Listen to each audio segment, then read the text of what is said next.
Hello again, everyone. Happy Earth Day. Sarah here. I hope you guys had a chance to use our scavenger hunt to go on a little sustainability search through your own home. If you have not already, you can find the PDF to the scavenger hunt in the description of this video or on our website. You can pause me, I will wait. But if you are ready to go, I am ready to share some of my eco-friendly tips from the scavenger hunt with you guys. So LED light bulbs are one of my favorite ways to be more energy efficient and eco-friendly in your home.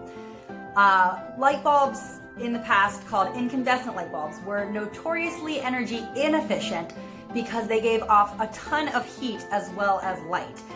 We later switched to compact fluorescent bulbs, which were the ones that swirled, sort of like soft serve ice cream.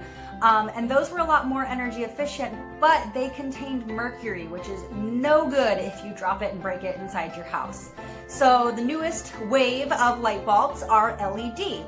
And I will admit, these are much more expensive right off the bat. However, the lifetime of these bulbs is incredible. If you leave an LED light bulb on in your house for 12 hours a day, which I hope you don't, that's a long time, but if you do leave it on for 12 hours a day, this light bulb can last you around 11 years, which is incredible. They give off almost no heat, and about 95% of this bulb is recyclable, which is really, really awesome. So LED light bulbs are what conservation organizations and energy companies are recommending to save you money on your energy bill and to help lower your carbon footprint. But if you're like me, you might have needed a little more incentive to make the switch to the more expensive light bulbs. So, hey Google, turn the lamp on purple. So do whatever you need to do to motivate yourself to switch to LEDs. Even if you just buy the plain on-off white light LEDs, you will save a lot of energy, save a little money on your energy bill. If you're like me, get the smart ones that talk to you and change color, but you don't have to. Either way, it's a really great investment and really eco-friendly way to bring sustainability into your home. The next thing I want to talk to you all about is something called upcycling. Now, upcycling is basically just a fancy term for reusing something that you might otherwise throw away. It's different than recycling because with recycling, we break an object down to its really basic parts and turn it into something completely different. Kind of like how you can have park benches made out of recycled soda bottles. We aren't actually changing the object all that much other than maybe adding a coat of paint, like turning a mason jar from pasta sauce into a flower vase. Or this craft project that I've been working on that I'd like to share with you now.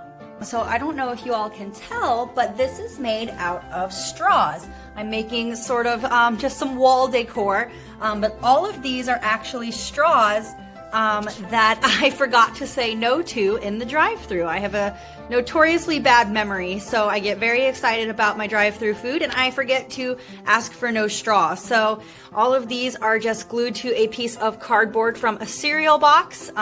When I'm allowed to go back to the store for non-essentials, I'm going to buy a little mirror here, finish painting these gold. I actually don't have enough straws, so I have to go and forget to say no at the store later, but I'm going to finish painting these gold. I've got the base bronze, and it's going to be a nice piece of wall art. Upcycling projects are really great, especially right now while we're all at home with our families, because they really get your creative juices flowing. Since you're using something that's not a traditional art supply, it really gets you thinking outside of the box about how to give it a second life. I love upcycling because it helps keep waste out of the environment, and every time you look at it, hopefully you're reminded of other ways you can help protect the environment. For this last sustainability tip, I am coming to you from my kitchen floor to talk about responsible recycling.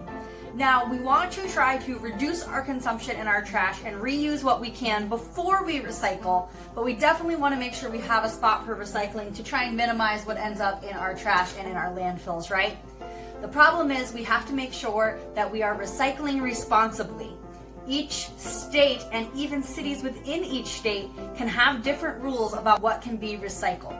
Now, there are some pretty common things that can go in recycling bins in most places and some pretty common culprits for recycling contamination. One of the biggest offenders of recycling contamination are plastic grocery bags like this. These cannot usually be recycled in what's called curbside recycling, what we do at home. These have to be taken back to the store to be recycled.